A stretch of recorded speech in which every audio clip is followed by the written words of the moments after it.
The security check-in at LAX Southwest Terminal only had one scanner open, so it was a little slow. So if you are planning on traveling, give yourself extra time to get through. Please. All right, ladies and gentlemen, for Delta Flight 101 to Buenos Aires, once again, I do apologize. I understand you guys are frustrated, upset, but it's nothing right now we can do. They're waiting to get pilots. This flight has not canceled. This flight has nothing, and I do apologize for this delay. Yes, you see it's noon. They're still working on getting pilots. All the information that I know is what you know. The only thing I'm going to do is be honest with you guys and tell you all the information that I know. I understand each and every passenger is upset, but right now it's nothing I can do. It's out of my hands. Hold on, give me a second. Once they give me the crew scheduling, give me the information, I will let you guys know. Right now, I don't know. They only are updating the... Look at this.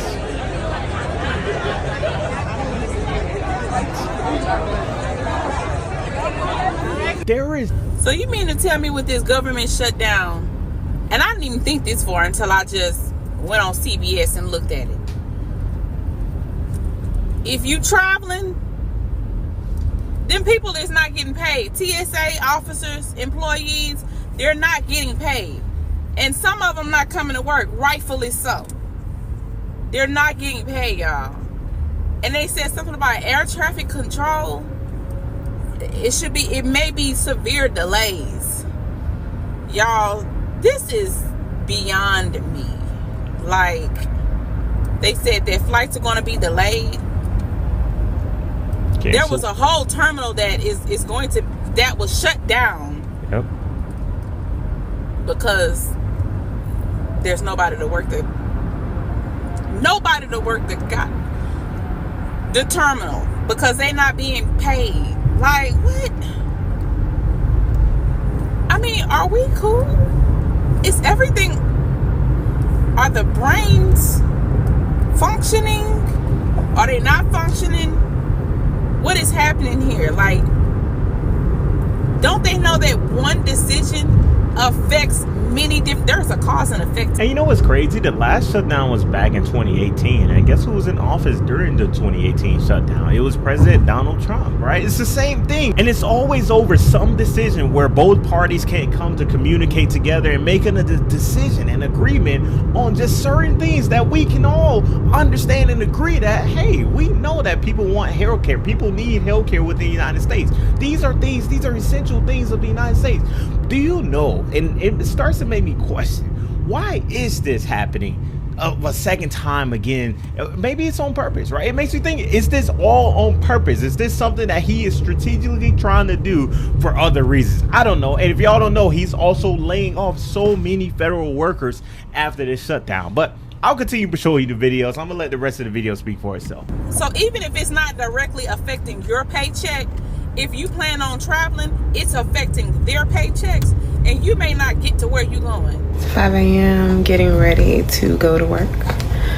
It's day one of the government shutdown. I worked the last one, but I can't remember what it looked like. So, actually, I wasn't flying at the time. 2018, no, I was a manager. Anyways, we'll see how this shutdown affects the aviation industry. Went ahead and backed up my trips because I heard the longer it goes, the more impacts we'll have. So I'm gonna go ahead and work my trips, and then when it really hit, hopefully I'll be off. So anyways, hopefully they come up to some type of resolution. Yeah, I hope so too. And shout out to all the workers that are actually still working during this whole shutdown. I know like the pay is kind of furloughed, or you know, they'll probably get back pay later on, but can you imagine just going to work, showing up, and still not knowing if you'll ever get paid, or not knowing when you'll get paid, you know, that kind of thing. So shout out to all the workers, honestly. Just went through airport security, and TSA was not happy because Trump has suspended their paychecks with his government shutdown. The air traffic controllers that I am personally depending on to make sure the plane lands safely, they're also being forced to work without pay, as are our active duty service members. Now, presumably they'll get back pay later, but that doesn't help them pay their bills right now. So Republicans who control the White House, the Senate, and the House opted to shut the government down rather than negotiate with Democrats. Now, Democrats were happy to keep funding the government.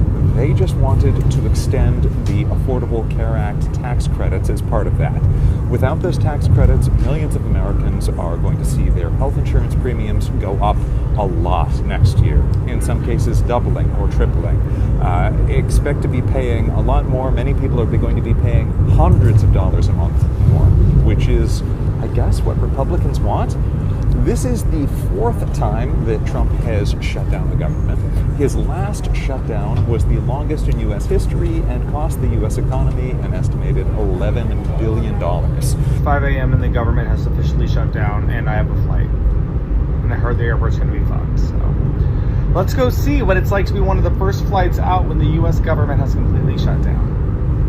Okay, so getting through security and checking bags and everything usually takes me like 30-ish minutes at SeaTac, so we'll see how long it takes today. I'm not looking optimistic. I'm not seeing a line, but there are lots of people coming in. It's 7:42, start the timer. 7:46, just got through checked bag area, though that is a private company, so that doesn't mean much. I'm not scared yet, but the line is increasingly growing. The time is 7:54. Okay, just made it through security. It is 8:02, so it only took 20 minutes. The difference, though, is that this is the Wednesday morning after the government shut down, so there aren't really anybody calling out sick as of right now. It's also just a Wednesday morning, so the airport is going to be less busy. From what I have heard from other experts in this space, is that they expect this to become more chaotic the longer the shutdown remains. So you're going to be waiting a lot longer if you are getting to the airport last minute in a week or so. You might be missing flights. There are going to be flight delays. There are going to be Get used to more people crashing out as the world crumbles before them. First, I want to give all praises, honor, glory to Yahweh, Bahashem, Yahweh Shai, Bahashem, Rachak, Wadash. Double honors to the apostles, Elder Bishop, the great millstone, rule well. Peace and blessings to you fellow brothers pushing out this word in truth and sincerity. Coming back with another lesson through the spirit power, Yahweh, Bahashem, Yahweh Shai, Bahashem, Rachak, Wadash. And it's going to be a really super quick video as I'm driving to the battlefield, getting ready to hold camp with the brothers from Memphis, Lord's will. I'll make it there safe. Okay, send up prayers. All right. But I was watching this video, and there's so many videos like this. It's from Jay Reed. I believe I'm subscribed to him. I'm subscribing now. It says airports are a nightmare after government shutdown, and Americans are furious. And basically, Americans complaining about the government shutdown and how these airports are just backed up. Nobody's really working. All these flights are being delayed, and basically, people are starting to crash out. And this is a occurrence that you're going to have to start to get used to. Is these Babylonians, Jacob and Esau, as well as these heathens. A lot of these heathens, as the scriptures say, they're going to go back to their own lands. All right. A lot of them are going to go back to their own lands, but a lot that have invested a lot in America, they're going to stay and they're going to crash the fuck out, man. Okay. Because it's make sure I'm just going the right way. Okay. Yep. Because their world is crumbling right before their eyes. You have major layoffs in all sectors. All right, and there's going to be more layoffs in the federal government due to the shutdown. Our people are not getting paid, and a lot of these federal workers, they live paycheck to paycheck, just like the average worker. But guess who is getting paid? The people that are in high government. Okay, celebrities. So people are going to turn on these individuals as their world crumbles right before them, as their livelihood crumbles right before them. All right, as their standard of living crumbles right before them, and nobody's coming to save them. The only saving grace, so to speak, is Esau coming with the UBI, Universal Basic Income, digital IDs, digital money, okay, and ultimately the CHIP. That's the end goal for these Americans and really for the world population. Okay, you owning nothing and being happy, but that's pretty much gaslighting, because you're not going to be happy about the current situation that you're in. You're going to be upset. You're gonna riot. Okay, you're gonna try to go against the government. You're gonna go against your neighbor. The scriptures talk about how at that time shall friends fight against each other like enemies. Okay, we're watching it. We're watching it. So just get used to more people crashing out over the different policies that the government is administering, the wars that are getting ready to be started, the gaslighting that's getting ready to happen, food prices, inflation is getting ready to happen. Get ready for more people to crash the fuck out. I'm gonna leave you with one scripture, okay? And I want to highlight a word here in Luke 21, because the Lord told us about this. He told us that these things would actually start happening. Okay, this is Luke 21. Okay, give me a second. Luke 21 and yep, in 20 and 25 it says, and there shall be signs in the sun and in the moon and in the stars and upon the earth, distress of nations. Okay, you had Mexico.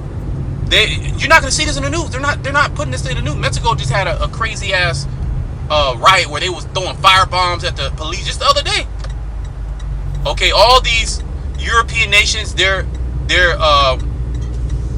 rioting.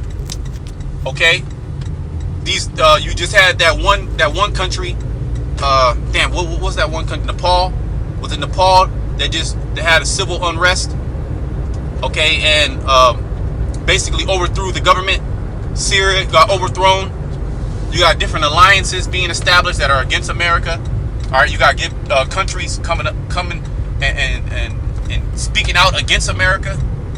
You got Americans speaking out against America. You got civil war brewing. Okay, distress of nations. Okay, that's what's happening. Distress of nations with perplexity. The sea and the waves roaring. Men's heart failing them for fear. See? And for looking after those things which are coming on the earth. Just like in Ecclesiastes 12 where it says, the keepers of the house shall tremble. Those that look out of the window shall be darkened. You know? Because everything is crumbling. What they know as, their normal reality is all crumbling right before them. But I want to get this word perplexity, which goes into a lack of resources, which that's gonna fuel. Give me a second. Let me just park. I think I can park actually up here. Bear with me.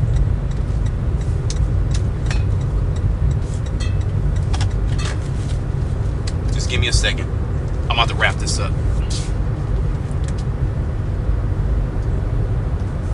Okay. The perplexity, which is a lack of resources, but also not being able to know what to do. Okay, that word perplexity, aporia. Okay, and I believe you got to go to the root.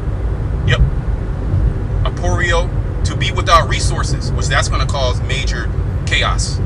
It tells you how in 2 Ezra 15 how because of the lack of bread and for great tribulation, they're going to be going house to house, killing each other, going against the government. To be in straits is a position of difficulty. To be left wanting, to be embarrassed, you're gonna have a lot of jakes that's gonna be embarrassed because they should have got this word when they had a chance. To be in doubt, okay, people are gonna crash out because they're gonna be in doubt.